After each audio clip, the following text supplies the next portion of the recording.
All right. Good evening, everyone. I want to introduce myself if I haven't had the pleasure of meeting you yet. My name is Luis Almonte. I am the Associate Director of College Counseling at the Berkeley Carroll School, and I'm joined by my lovely colleague who can introduce herself. Hi, everyone. I'm Joelle Chen, and I'm another Associate Director of College Counseling. Awesome. And today we have a really great program planned for all of you. We have gathered a stellar, superb group of Berkeley Carroll alumni for the Student of Color Transitions panel. So the panel is a really great resource for students and families to gather information, whether they're in their junior year or their senior year. For juniors, it's a great opportunity for you to learn about how students of color who have gone on beyond Berkeley Carroll conducted research and how their identity played a role in their college research process. And for seniors who have just committed to a college or university, this is a great resource for all of you to learn about what it's like transferring out from one community into another community as a student of color, and navigating your identity in a new space and finding community. Um, so for the sake of time, we will get started with introducing our panel. We have curated some questions for our panelists to answer. Once they have all answered the questions that we have prepared for them, we will open it to all of you in the audience to use the Q&A feature in the Zoom webinar to be able to ask some questions towards the end of the program, to have anything that you are wondering or curious about answered from their perspective. So we'll start with introductions. So panelists, if we could go around and if you could introduce yourself with your name, the year you graduated Berkeley Carroll, your pronouns, how you identify racially, what school you went to. This is a lot of words. So what school you went to, your year in school, if you are still in school, and your major. And I can repeat that once we go around. So we'll start with Tamia. So Tamia, if you could start with your name and the year you graduated Berkeley Carroll. Hi everybody. My name is Tamia. Pronouns she, they, and I graduated Berkeley in 2019. Awesome. And then if you can also share with us how you identify racially, what school you attended, and what was your major. I went to Howard University. I graduated May 2023. Very recent, just this is like a year, almost a year. Actually, this is a year since I've graduated officially. Like I got that little email. But Yeah. I studied business administration with a concentration in entrepreneurship. Awesome. And how do you identify racially? Black, all the way black. Awesome. Next up, Darwin, if you could introduce yourself, please. Yeah, I'm Darwin. I use he and pronouns. I graduated Berkeley Carroll 2022. I go to Cornell University. And I'm majoring in electrical and computer engineering. Nice. And I identify as Dominican. Yeah. Lawrence, if you can go next, please. Hi everyone, I'm Lawrence Nunez. Um, Crap, what was the first thing that we were supposed to say? When you graduated Berkeley Carroll and what your pronouns are. I graduated Berkeley Carroll in 2023, pronouns he, him. I'm currently a freshman in Brown University studying computer science and psychology, and I identify as Black. McKenna, you're up. Hi, my name is McKenna. I use she, her pronouns. I graduated from Berkeley Carroll in 2023, and I am currently a freshman at Tulane studying sociology and psychology. I think I hit everything. And how you identify racially. I identify as Black. And last but not least, Noah. Hey, my name's Noah. I use he, him pronouns. I graduated Berkeley Carroll last year in 2023. I'm a first year at Bowdoin College, and I'm majoring in anthropology and ES and minoring in education. And I identify as multiracial, Asian, and white. So myself and Ms. Chen will be moderating the panel, and I'll get us kicked off with our first question. So the first question we have is, reflecting on when you were a junior and or senior in high school, what role did your race or ethnicity play in helping you navigate your college search process? So what were some standouts or some highlights? Did it play a role? Did it not? If you could enlighten us with your experience.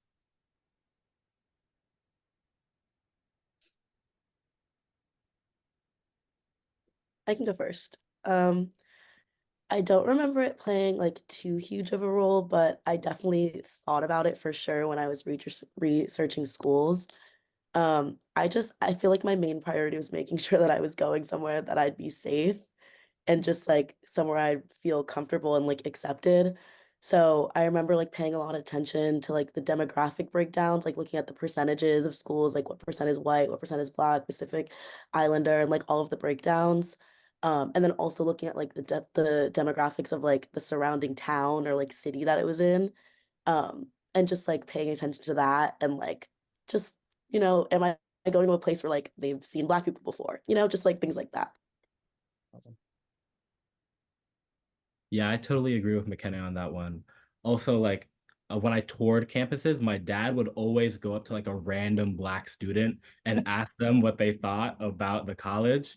And like oftentimes, like, like if they're proud of their experience at the college or if they have something to complain about, they will tell you. So like they'll tell you the truth, and it really affected my opinion.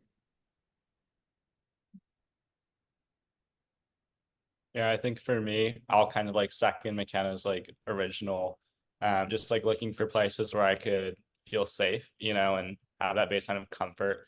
But for me, when I was looking at like schools I was interested in, it was more so based about like my interests and like the communities like I want to occupy. Um, and race was definitely a factor in that, as it is with like everything, being a POC. But I think for me, it was more so just about like seeing, okay, but where can I be happy and like do what I want to do? And that's why I looked for an institution.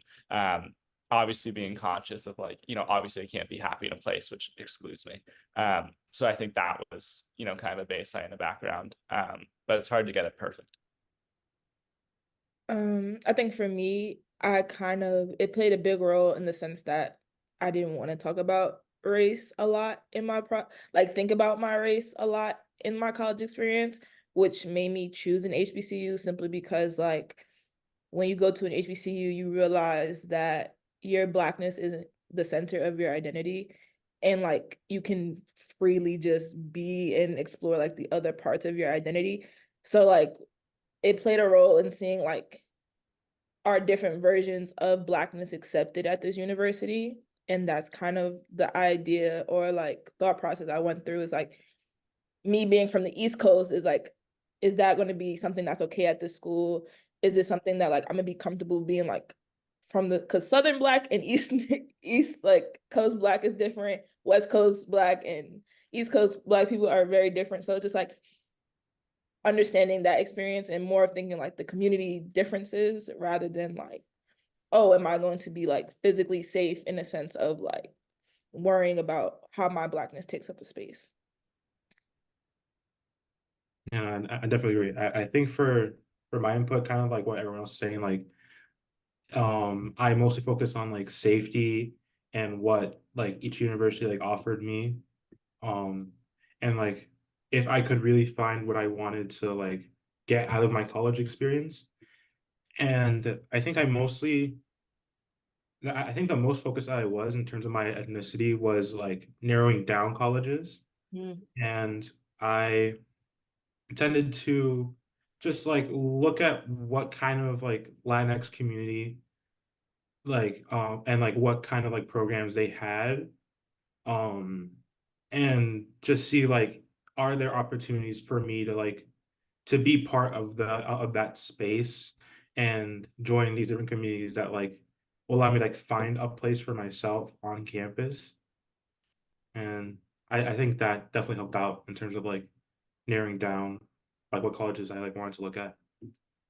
Yeah, and that's all like really useful information. I think, anybody that's a person of color has that experience of understanding and assessing space as it, like you all said, as it pertains to safety, community, um, being conscious of it, being not conscious of it, and knowing kind of what environment you wanted to step into. It seems like you were all very hyper aware of that throughout your college research process, which is great.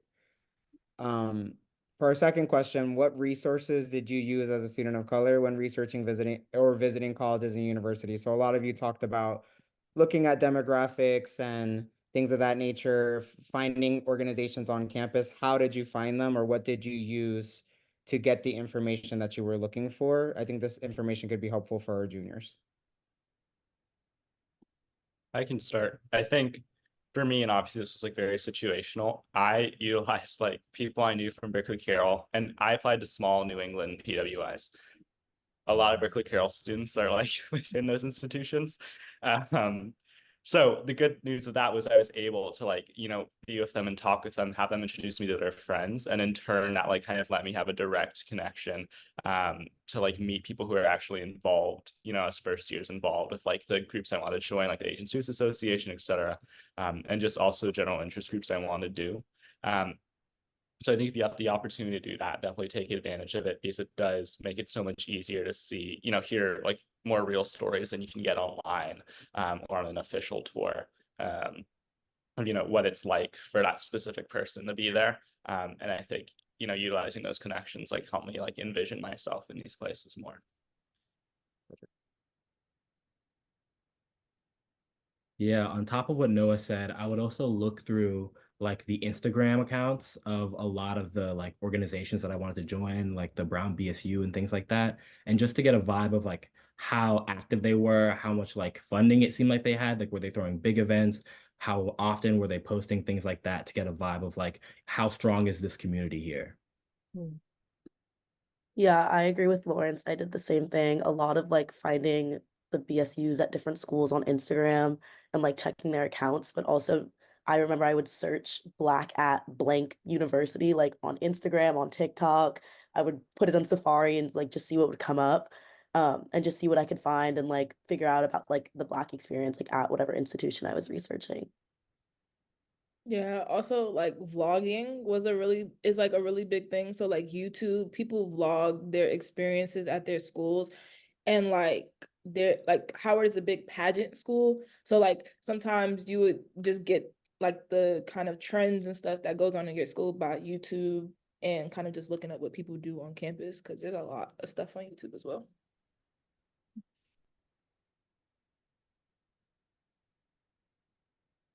Great. Well, those were some great resources, especially using the internet, right? There are so many stories and opportunities for you to hear from current students. Another resource that we always like to tell students to look into are the fly-in programs. Can be a great opportunity. I don't know, did any of you utilize a fly-in program? Lawrence, could you talk a little bit about what that was like? Yeah, I did a fly-in for Lehigh, and honestly, it was really, really cool. It was just like a lot of like bonding time, I feel like, with other students of color who flew in to see the college. And like it made me feel secure that like, okay, there's like a safe community here for Black people and for other students of color. And they had like different like students who were there who were like sort of like mentors for us. And so like and they're like they gave us their contact information. It was really cool. That's so awesome. And yeah, for those who might not be familiar who are watching, a fly-in program can be for a variety of members of the community that are traditionally underrepresented at a college. It might be first generation students, LGBTQ plus students, students of color, geographically underrepresented students, and students are able to come and visit campus with other young people. You actually get to hear from current students. It sounds like that mentorship was really cool. So we definitely encourage, especially for our juniors out there, to look into those fly-in opportunities. So I want to ask a question a little bit about transitioning from Berkeley Carroll to the college of your choice, and just asking about kind of the challenges that might have been faced transitioning from Berkeley Carroll, which while incredibly diverse is a predominantly white institution, to most of you are attending a predominantly white institution, or to me, HBCU. What was that transition like, and were there any challenges that you faced?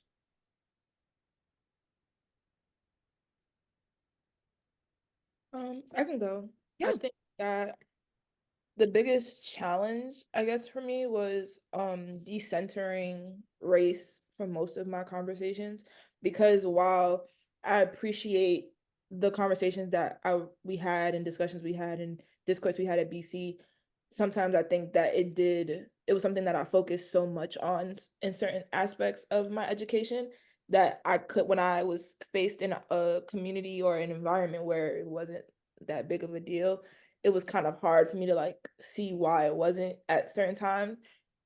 And so getting decentered out of that mindset and thinking like I had to be the first person to say something about a Black topic or anything, that was like a transition that I didn't expect to have.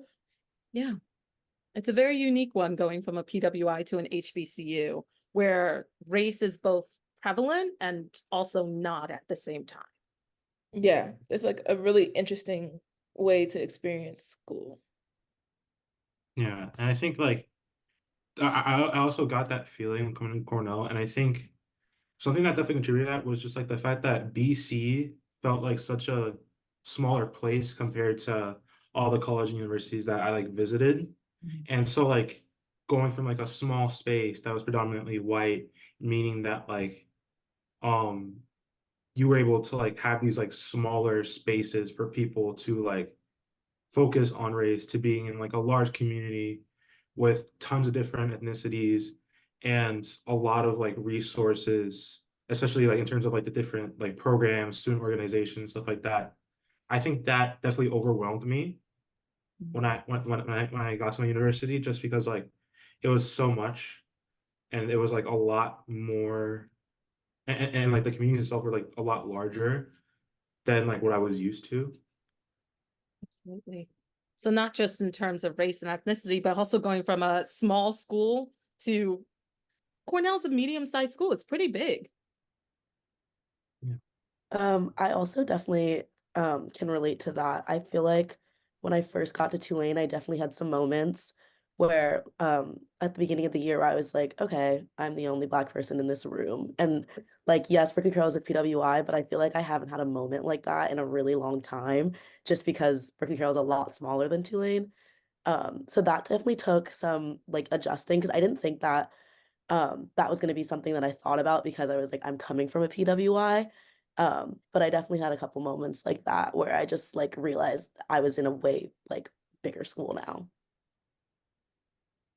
Yeah, I think Bowdoin's a very small college. I think the big difference for me was the center of gravity at Berkeley Carroll, and like what we talked about at class was a lot more conscious of race.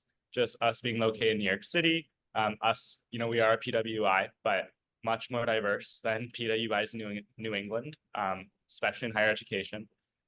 So I think coming here, it was a bit of a shock just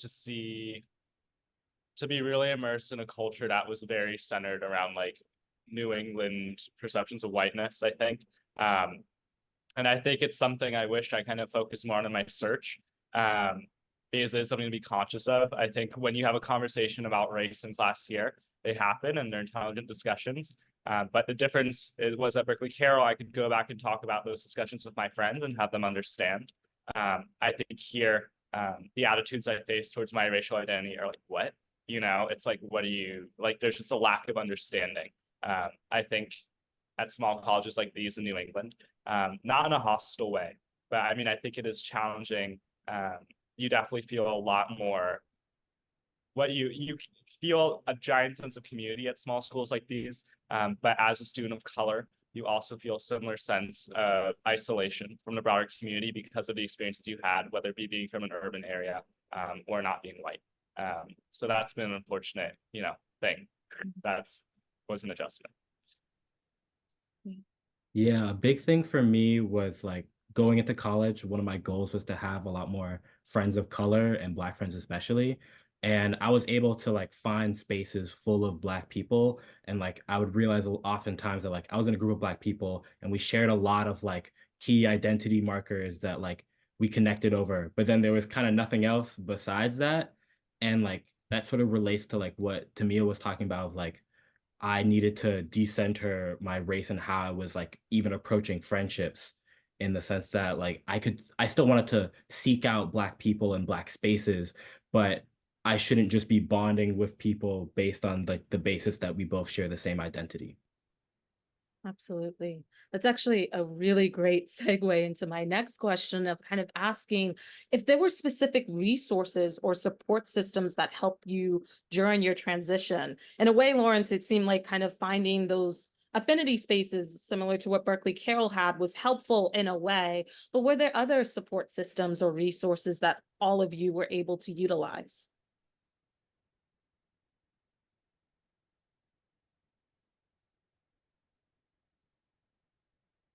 I think it's been really meaningful, especially if you choose to take classes, which you talk about like identity-based issues. Engaging with those professors and teaching assistants and meeting people through those classes just help you feel like you kind of extend those conversations outward, or like a great way to like feel more comfortable, you know, with faculty, and then also just develop a new community around stuff like that. I think another big lesson I've learned is to like trust myself. I think that's a big lesson in college in general. But also like especially like with racial issues at like, and it, you know, it depends on the PWI, but kind of just knowing how to be like, just because my experience isn't common doesn't mean it's less valid than the dominant experience, which has been a big lesson, and one that I've been like really glad to learn. So I think, yeah, just relying on yourself, utilizing connections, making connections, and yeah, just being open to all of that and a mixture of both has been really exciting. I think freshman year, my professors were a really good resource for me in regards to like how me and Lawrence were talking about like centering like Blackness as itself as our like main common like character point, or like trying to connect with people. Because funny story, it was like probably the second week of classes, and we had like these big exams randomly for our second week of classes, which didn't make sense. But I lived off campus because it was COVID. So was it COVID? Yeah. So I had my bonnet on, which is for Black women. We sometimes we go outside with bonnet on, sometimes we don't. My professor pulled me aside and was like, "You seem really nervous. Like we all wear bonnets, and like it's okay." It was like something really minuscule, but it was really funny for me just because it was just like I focused so much on my Blackness and like how much it takes up space that I didn't realize that like I'm in a room full of people who, one, share a common thing with me, and then two, just they don't it doesn't matter as much it would matter in a predominantly white space. Yeah, I completely agree with that. And then on top of that, I feel like a big resource for me was meeting upperclassmen who were students of color, because they really put me on to like a lot of events that were happening in the school. Like I feel like there's always like those couple of people who are always in the loop about everything, and they'll keep you in the loop too. I even found like through a friend, I learned about a dean who hosted a dinner for Black men every Tuesday, and they always have really good food, and I've like it's a great space for finding community, and I'm sure like a lot of colleges always have events like that happening. There's always something like that happening, and so just knowing an upperclassman who knows what's going on is always great. Great advice, Lawrence. I totally agree. At college, you are able to interact across the grades a bit more than I think in high school. So like using those upper class folks, especially for free food. Yeah, no, I definitely agree that I think a lot of the events and resources that I used and I learned about were from like if not from research that I already knew about, like from upperclassmen, especially from people from like the different student orgs that I um went to events for, talked to the people in like the e-boards and stuff, and they were really kind and really helpful in terms of like finding resources that I may find useful, or just finding events in the future that would connect me with other people that I identify with, or just having a lot of fun.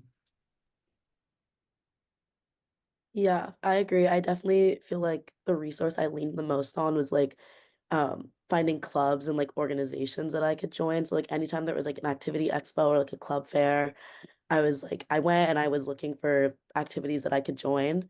So I was able to find like the Tulane BSU through that. And also I joined a dance team for a semester that's predominantly like Black and Latina students. So that's like a really fun space I get to go to once a week. And it's comfortable, it's fun, and it's just nice to be in that space. So definitely activity expos, club fairs, and just like finding student organizations.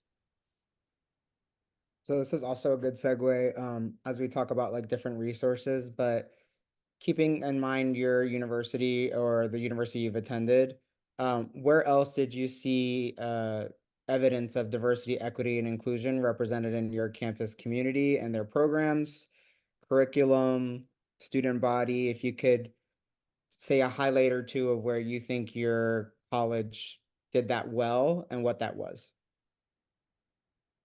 Yeah, I think something that I really like about Tulane is that in our core curriculum, we have a race and inclusion requirement. So every student is required to take a course that's related to race and inclusion in some way. And I think that's really important. And also, we have like two community service requirements that require you to go out into the New Orleans like community and do like it can be regarding like any form of community service that you want, but just I feel like just like making students go out into the community and like meet New Orleans locals and like learn about that history um has is just like really cool to see and like see students like be forced to like recognize their privilege and like realize that like yes you go to a PWI but you're also in the city of New Orleans, which is just like enriched with so much like Black history and Black culture. So I thought that was really cool. The language department at Howard and kind of like the affinity groups surrounding language was something really cool. I got to do a semester of ASL, and there were a lot of people in my school community that was doing like the craziest of languages that you wouldn't like normally see on a lot of campuses. So like, and then one of my floor mates, she was double majoring in Japanese, ASL, and then she was minoring in like women's studies.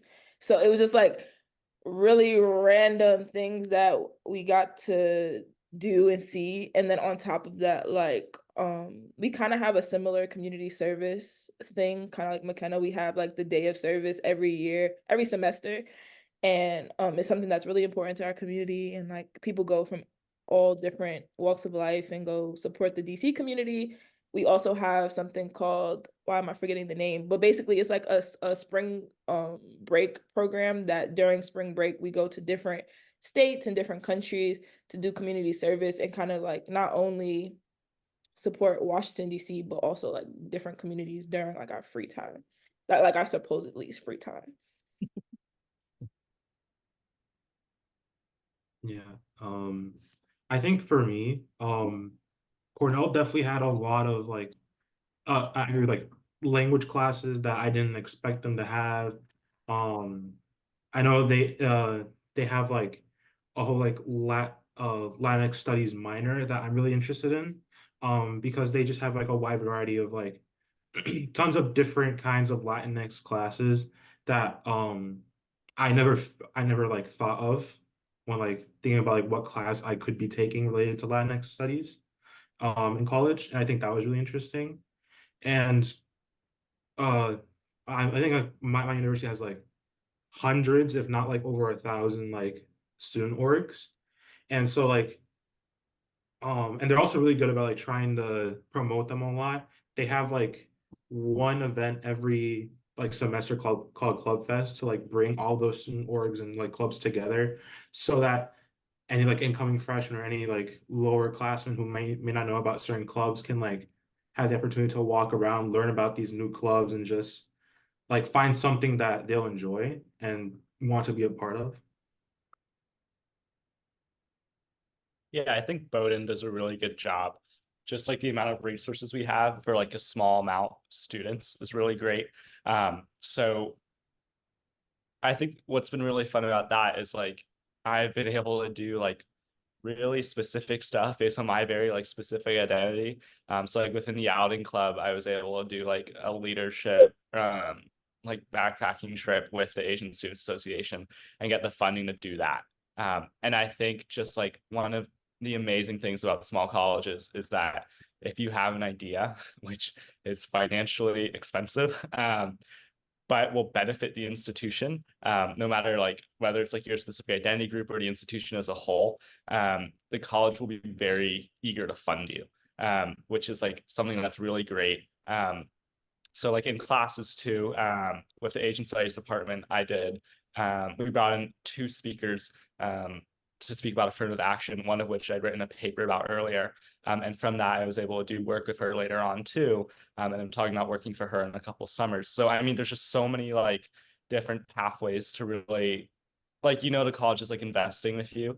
And because there's so much space for the school to see you and the administration and like funding bodies, clubs, departments, whatever, to see you as an individual person. I think it's just a really great way, to make sure in college you're able to like fully explore like what you want to do. And they do a great job about giving us the resources to do that, which has been awesome. Yeah, another thing is that colleges oftentimes have like identity-based housing. Like there's like housing called like La Casita for like Latina students. And so like they can like it's just like like community based on identity.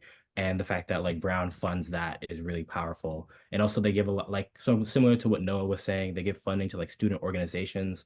Like two different student organizations have gotten like Angela Davis to come here like twice this year, which has been super, super cool. And so it's cool to see that these events can happen. Nice. Yeah, and I think that's one thing that we want our juniors and seniors to be mindful of is like diversity, equity, and inclusion, I think are a lot of buzzwords that you hear a lot in higher education.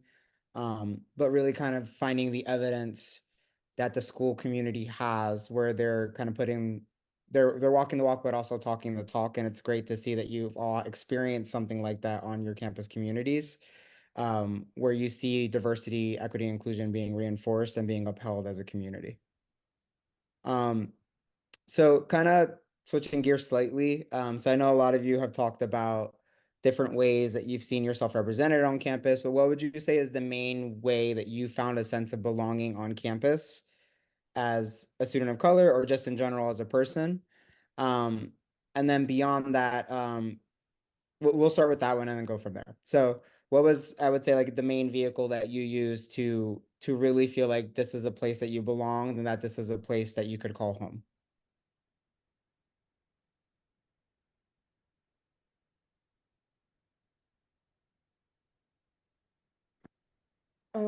I think that majority I went to like the traditional Howard events. So we have like First Fridays every month that highlight different orgs on the campus or different communities. Like I learned about the Caribbean Student Union at or association at like our First Friday, and I'm Guyanese and my brother's from Jamaica. So it's just like I got to experience that side of my culture that I don't necessarily have that much connection to back home because my family's all over the place.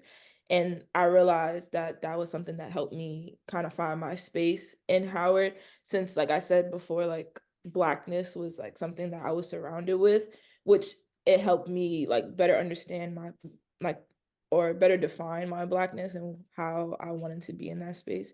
So like those types of events, going to like different pageants to support my friends, or like just trying weird like clubs just to see like, do these people like talk my language type of thing. And I found out I was interested in so many different things that I didn't know I was interested in before. Yeah, kind of on that. I mean, I think it's pretty difficult to name one avenue that like makes your institution feel like home. I think there's a lot of different factors that go into it. A big part of it is just like finding people you love and like who love you too, and that can happen anywhere. Like for me, it happened in one of my classes. Totally something you can't really plan for. So I think when you go to whatever institution you go to, because it'll be like awesome no matter what. I mean, you'll just end up finding those spaces by chance. But I think you definitely should make a purposeful effort. Like it always takes the hardest step about like seeing a club or affinity space. It's like going for the first time, not knowing anyone. And it could be totally awkward at first, and you could just be rather like in your dorm watching TV or something. But I think it's totally worth it to like throw yourself out there. And just don't be afraid of like making mistakes. Not every group here is going to fit, whether you're at a big school or a small school. That doesn't mean you shouldn't try. Like that's how you're going to find the places that feel like home. So yeah, I don't know. It's a difficult question to answer. You'll figure it out, but I mean, you'll be fine wherever you go.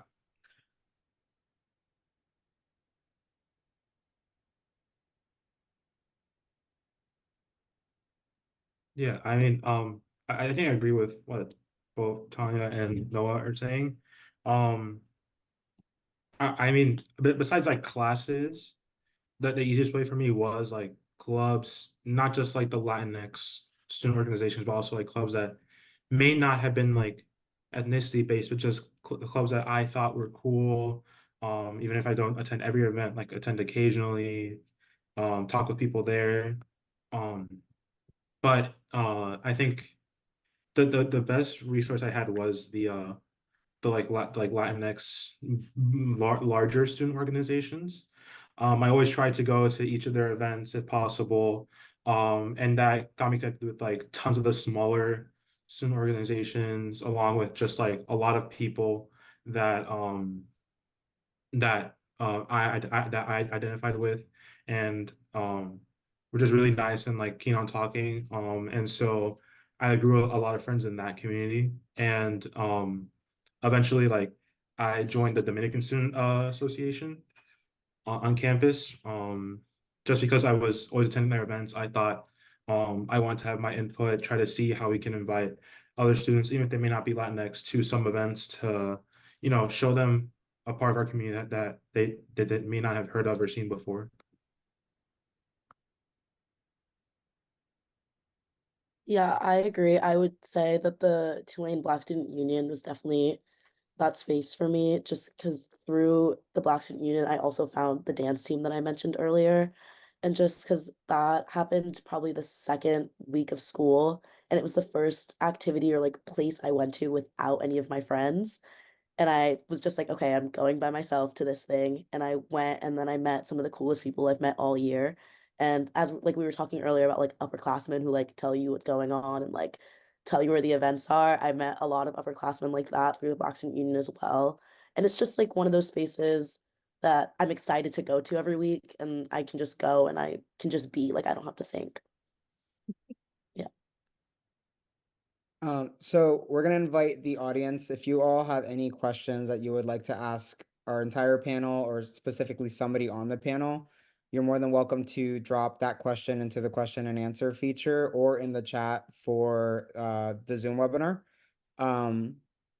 But we'll continue with the questions that we have, and then if we see any populate in the chat or the Q&A, we'll defer to your questions as well.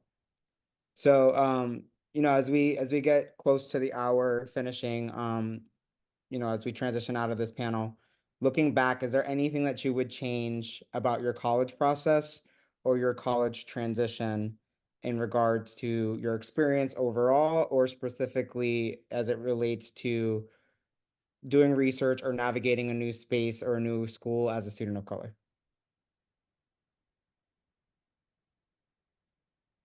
Yeah, I think looking back to my process, I was hyper fixated on finding the institution that would make me the most happy. And I love Bowdoin. I think I'm really happy I ended up here, but I also think it's not that intense. Like you will like there's a lot of institutions where, whether it's a POC or just like based on your interests that you can be happy. So I think just like looking back, I wish I was a little less stressed just about like finding the exact fit, because no school is going to fit like just like a perfect shoe. There's a lot of places that can do that. Or don't. There's a lot of places you're gonna have to grow into too. So I think kind of just like trusting that you all go to a great high school, and you're gonna end up somewhere fine. And you have a lot of people like making sure you're gonna have somewhere fine, and that you'll be able to grow into yourself. And so yeah, it's not like Cinderella when you're trying to find a college. It's more like you're just like seeing around, and it should be exciting. So that's what I'd like tell my past self to focus. I think if anything, because I don't regret my decision to go to Howard. I think I made a really great decision. I would say go to more like go look at more HBCUs. I think with my process when I was going through Berkeley, and I was also in a program called Breakthrough, being in those two programs, while they did give me the best resources in like editing papers and doing things like that, we weren't still as familiarized as we can be on like HBCU programs to send, like there's like one that sends students on a bus to like 5 to 10 different HBCUs, and we get like experiences and dinners and things like that, so we can really learn about the HBCU. I think I still went on it like Howard Spelman. I knew Howard Spelman, and I think like FAMU when I first was like joining schools, or like applying for schools. So like having those resources for students of color if they want them, just having them readily available to let them know that it is a decision. Like PWIs are great, they are. But if a student had wanted an opportunity to go to a school where people look like them and they can look like them while they're in higher education, that's also like a plus. I'm team HBCU every day, all day. So I think one thing I would change, I just wish that I asked more questions when I was visiting schools.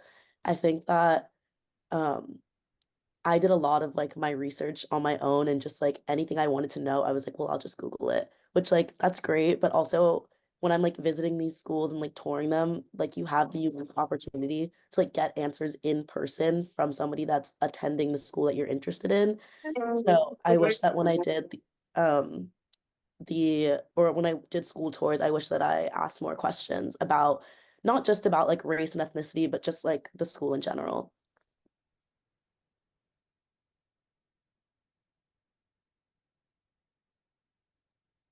For me, I wish I toured more schools in general. Because I know like for a lot of families, it's kind of a hassle to go out and like go to these schools. And my parents didn't really want to like drive me all across like the East Coast, to, like find places. And I was like, okay, that's fine. I could probably like search it up on myself.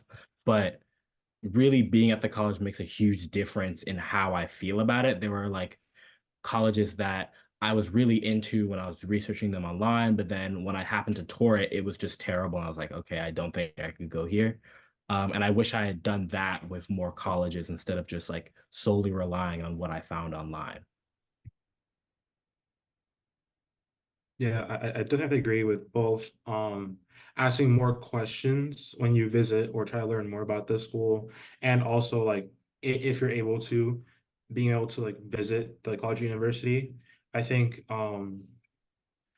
I wish I visited more of them. I was only able to visit like a couple, but I think visiting more of them would definitely give me like a better idea of what kind of environment I wanted on campus. And I guess something that not so much that I regretted, but something that I think is a good piece of advice while I was applying was like trying to keep an open mind about like what possible like institutions you may want to go to. I think Cornell was like a last minute decision that my Berkeley Girl like college counselor said like, oh, you should try to like apply to an Ivy League or so, or like just like try to apply to these kinds of schools, even if they're not like a safe school or like a match school, because you never know and you may like the university. And so I decided to apply for a couple.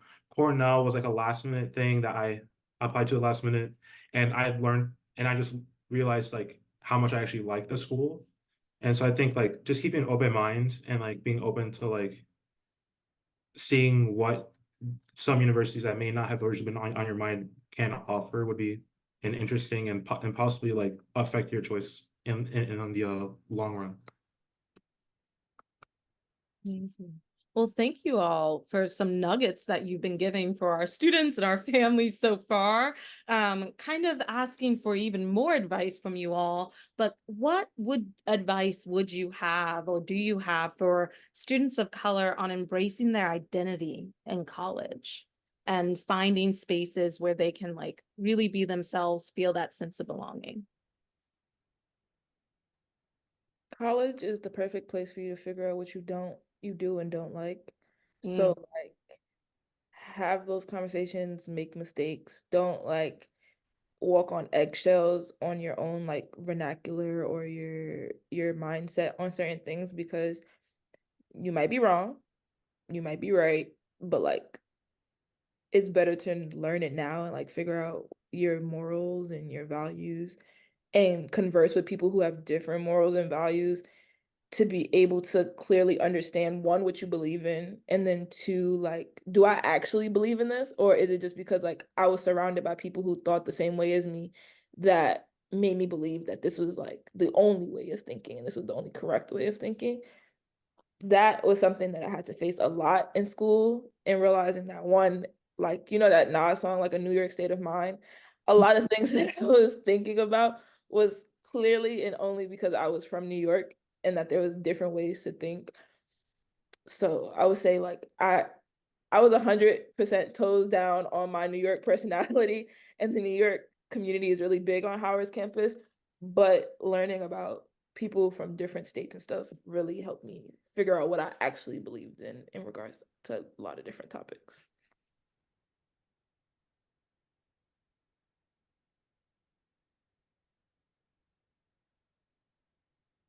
Yeah, I think for me, it's been a lot about like embracing new things and like changing, but also like bringing stuff I know and love from home to campus has let me embrace my identity a lot. So like the other night, our outing club is a kitchen.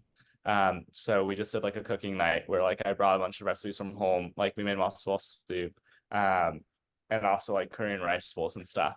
And it was just fun to like bring stuff like I know and love from Brooklyn into Maine or wherever you end up. So yeah, definitely like realize that like going to college is a new thing, but it doesn't mean like yeah, you're gonna grow a lot, but you can still bring stuff from home. And it's really fun to like be proud of like who you are and like, you know, share all that stuff with your peers.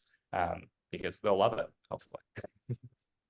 I had a what's it called? Me and my some of my friends from Howard had a trip for like a hospitality conference my junior year, and I got to show them all like what the like a regular stuff like a bodega. They never had like a chopped cheese or like a bacon egg and cheese on a roll. They've never experienced it before, or like going to Times Square. So like that was like my little mini version of like bringing them literally to my home.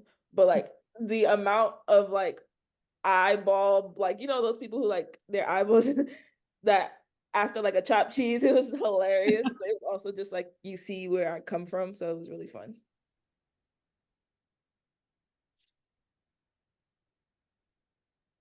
Yeah. Oh, Oh, sorry. Lawrence, Sorry. why don't you go and then McKenna right after? Yeah. Okay? okay, Okay. okay. Thank you. A big part of my identity was like of embracing my identity was like, as to me, I said like never walking on eggshells or like feeling like I had to walk on eggshells. And another big part of it was like time. It took time for me to unlearn a lot of the walking on eggshells that I did at like Berkeley Carroll, and just like making sure to that I gave myself that time and that grace to like understand like, okay, like there were nights where like I would get back to my journals like I don't even know who I am right now. But like that's okay, and it takes time because I'm still meeting people. I'm meeting so many people, and like that's how figuring out who you are and what morals you have feels like. Yeah, I completely agree. I was gonna bring up the same thing about just never feeling like you have to walk on eggshells. And I think like the best piece of advice like I can give to sum it up is just like be yourself unapologetically. And if you don't fit in, that doesn't necessarily mean that you don't fit in at that institution, but maybe that you just don't fit in with that specific group of people. And your school is going to be just so much bigger than Berkeley Carroll that there's going to be so many opportunities to meet other people and find your spaces where you do fit in when you're being unapologetically yourself.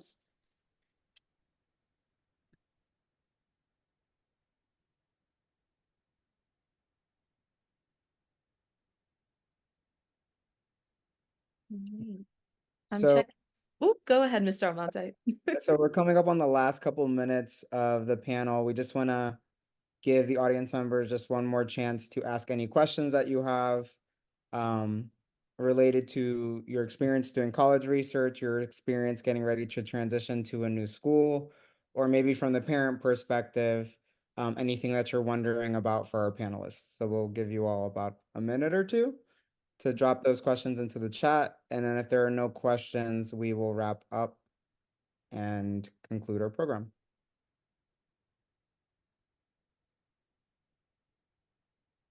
Also, I know I'm post grad, so like if anybody needs resources regarding Howard or like thinking about career things regarding college, I'm open to like people reaching out to me. Hi.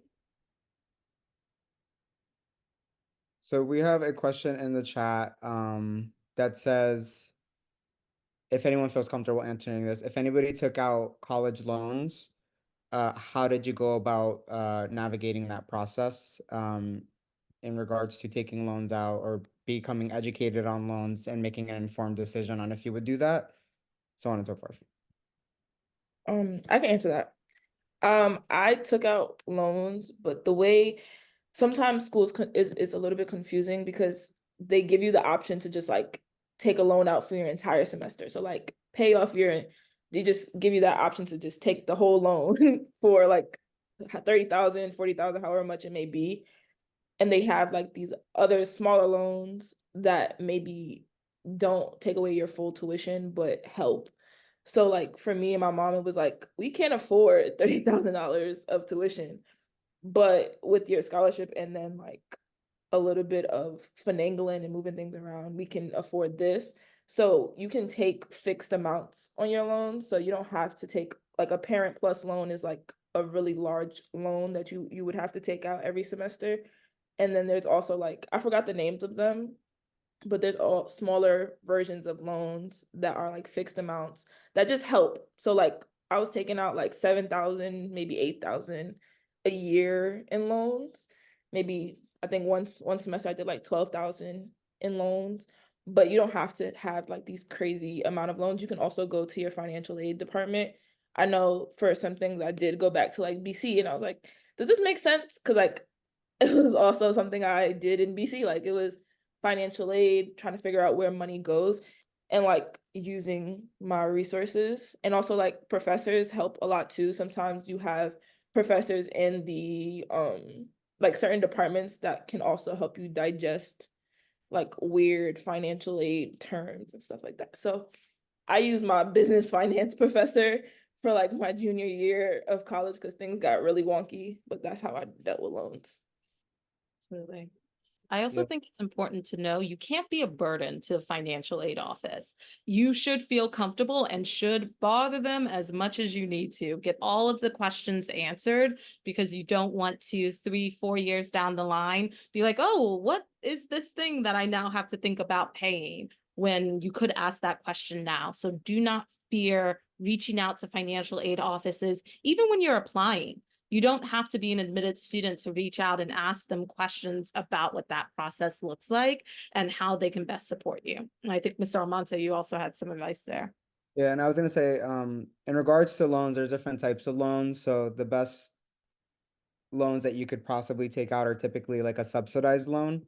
So a Yeah. subsidized loan is typically like in a smaller amount, and there's no interest that accrues on the loan until you graduate from college. So that's when the interest starts. So those loans are really great to take out because you can take them, the interest and the total isn't accumulating. And in theory, you could pay those while you're in college and try to get them as low as possible or pay them off before you graduate and the interest starts accruing on the loan. That's Um, the one I did. yeah, there's something called an unsubsidized loan, which as soon as you take out the loan, the interest starts immediately. But with subsidized and unsubsidized loans, the interest rates are typically pretty low for the most part compared to private loans. And I always like what Tamia was saying, they are going to offer you like large amounts of the loan, which at sometimes can be enticing because it's money up front. But the reality is you still have to pay that back in the long run. So being mindful of how much you're taking out, if you need a little bit more for spending costs, and then figuring out a strategy to try to pay that off or minimize it as quickly as possible before the interest starts accruing on the loan because that can bubble very quickly. So we have another question in the chat also related to financial aid, asking about external resources you all might have access to find scholarships, in particular for students of color. If this is applicable for any of you, if not, we can also chat through that. I'll go again. There's a couple of things. It's some things that I learned after college, which is sad, but it's okay. So for example, like Divine Nine, at least for and like Greek organizations, they often have scholarships for people of color and students of color. So like on their websites and things, if you have like a particular chapter or anything on your campus, you can look on their like Instagram or their website and they'll have links to like scholarships. Like there's one on Penn State. I was just visiting my friend, that's why I brought Penn State up. But all of their Divine Nines were offering scholarships for women of color, engineers, and things like that. There's a lot of clubs on campuses that also like sometimes they're having like a fundraiser for a scholarship for a student. In high school, or I know for the Caribbean Student Association, we had 2 scholarships for Caribbean students at high school for like 2 high school seniors, and we gave them like almost 10 grand each. So like a lot of schools have resources that do that. I think another thing is at least for Howard, we had like a scholarship Instagram. So for those, we just had like a whole bunch of different opportunities for people to write things for scholarships within our school community. So those are things that I use, and there's certain programs in college that allow you to get scholarships. I had 2 semesters paid off for like something called Howard Entertainment, where I was like learning about the entertainment industry and TV and film, and they paid off 2 semesters of my college. Okay. That's nice. A couple of other ones that are pretty popular is a search resource through the United Negro College Fund, UNCF, that has a lot of scholarships in relation to HBCUs, but also additional scholarships in particular for Black students. Databases like FastWeb can be helpful. Going Mary. Your college counselors also have a lot of resources.